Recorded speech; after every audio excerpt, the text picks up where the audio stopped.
Breaking news. The Baltimore Ravens have had a strong offseason so far, making some key signings and keeping some of their key players intact. But amid all the roster changes, there was one loss that went largely unnoticed, one that could have a bigger impact than many fans realize. I'll give you all the details on that right now. But before I go any further, make sure you've hit the like button if you've been a Baltimore Ravens fan for over 15 years. It's great to see your commitment here. If possible, write something like this: "Go Ravens! My heart will be purple and black until the end." Now, on to the news. Well, first I want to talk about the loss the Ravens had. It's not a star player, it's not a household name, but it's a position that has been a problem for the Ravens for years: punt returner. And the player they quietly lost? Steven Sims. At first glance, losing Sims might not seem like a big deal. After all, he wasn't a star wide receiver and his time with the Ravens was short-lived. But for those who paid attention, Sims brought something to the comeback game that Baltimore desperately needed: explosiveness, determination, and aggression. When he had the ball in his hands, there was always the possibility of a big play. Sure, he fumbled twice. Nobody liked that. But otherwise, he provided a spark that this team hadn't consistently had in years.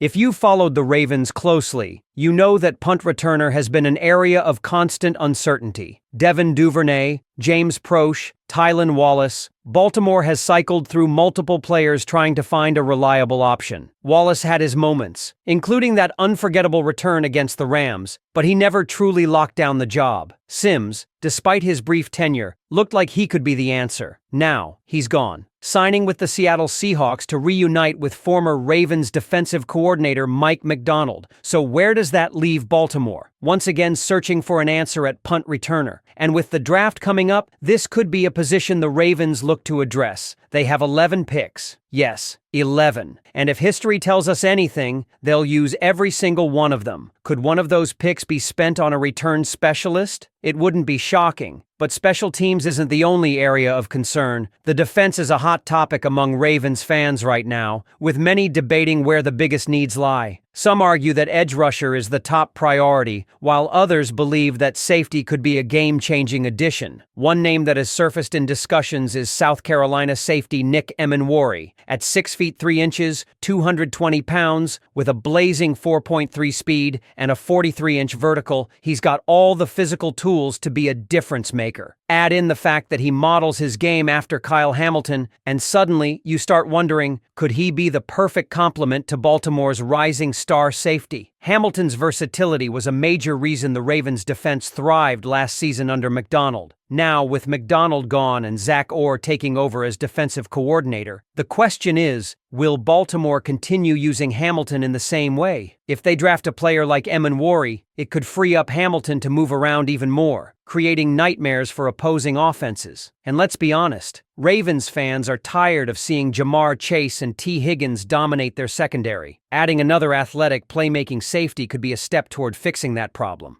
Of course, this all depends on how the Ravens approach the draft. With so many picks, they have the flexibility to address multiple needs. Cornerback is another area of focus, and let's not forget about Marlon Humphrey. Could Humphrey eventually transition to safety? It's an idea that has been floated before, and some believe it's a natural move down the line. He's a physical player, a solid tackler, and has experience covering elite receivers. If Baltimore wanted to shake things up, shifting Humphrey to safety could be a way to do it, but that's a conversation for another time. Right now, the focus is on replacing Sims and figuring out how to maximize this defense. The Ravens are known for their ability to reload rather than rebuild, and this offseason is proving no different. They've made smart moves, but there's still work to be done. So what do you think, Ravens fans? Was losing Sims a bigger deal than people realize? Should Baltimore target a return specialist in the draft, or do you have someone else in mind for the role? And what about the defense? Should the Ravens prioritize edge rusher, or would adding a player like Emenwari make a bigger impact? Let's hear your thoughts in the comments. The Ravens are in an interesting position heading into the draft. With 11 picks, they have the flexibility to address key areas,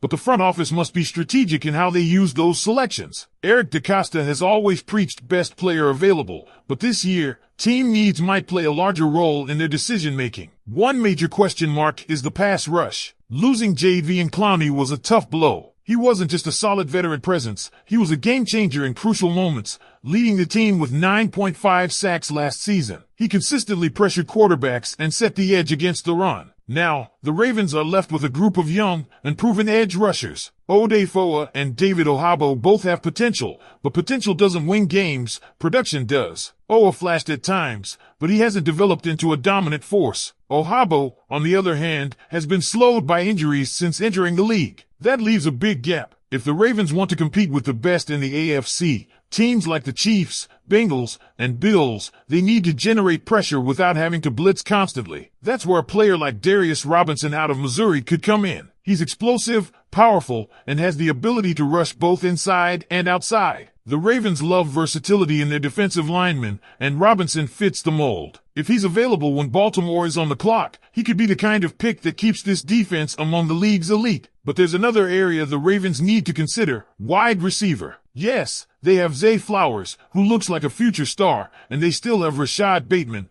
but depth is an issue. Odell Beckham Jr. is gone. Nelson Aguilar is solid, but not a long-term answer. So who steps up? The Ravens could look to the draft once again, and one name that has been floated is Adonai Mitchell from Texas. He's 6 feet 4 inches, runs a 4.34, and has the ability to be a true red zone threat. Baltimore's offense has been missing that big-bodied receiver who can go up and get the ball in contested situations. If Mitchell is there in the second round, it would be hard to pass him up. That brings us to Lamar Jackson, last year's MVP, the heart and soul of this team. Jackson is coming off arguably his best season as a passer, but the question remains, does he have enough weapons? The Ravens' offense under Todd Monken took major strides in 2023, but they still need to take that next step in the playoffs. It's no secret that when Baltimore falls behind in big games, the passing game struggles to keep up. That's why adding another playmaker on the outside could be a game changer. And speaking of Jackson, there's another topic that isn't being talked about enough: his running game. We saw a more calculated approach from him last season, fewer reckless scrambles, more designed runs. But with J.K. Dobbins gone and the running back room looking thin, could we see the Ravens lean on Jackson's legs more in 2024? They added Derrick Henry, which is huge, but Henry thrives in a downhill, power running scheme. Will Monken design more read option plays to take advantage of Jackson's unique skill set? If so, defenses are going to have an even harder time stopping this offense. There's a lot to think about as the draft approaches. Special teams, pass rush, wide receiver depth, every move the Ravens make now will impact their ability to compete for a Super Bowl this season. Baltimore has built a strong roster, but the AFC is a battlefield. Every team is looking for that edge, and the Ravens can't afford to fall behind. So, Ravens flock, what's your take? Should Baltimore focus on finding a true punt returner, or is that a secondary concern? Do you think the Ravens' biggest need is edge rusher, or is wide receiver the bigger priority? And what about Lamar? Do you want to see him run more, or should the Ravens continue to protect him and keep him focused on passing? Let us know in the comments, and don't forget to like and subscribe for more Ravens content.